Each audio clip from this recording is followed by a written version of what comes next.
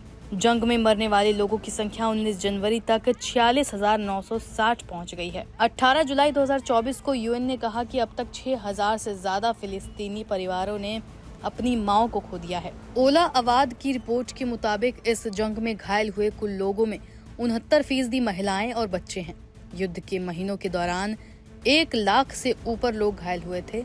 इतने बड़े पैमाने पर नागरिकों की मौत के बाद दुनिया भर में इजराइल के खिलाफ आवाजें उठ रही हैं, लेकिन अभी तक उसकी आक्रामकता में कोई कमी नहीं है। गाजा में संघर्ष विराम के बाद भी अब वेस्ट बैंक में इजरायली सेना के हमले जारी हैं।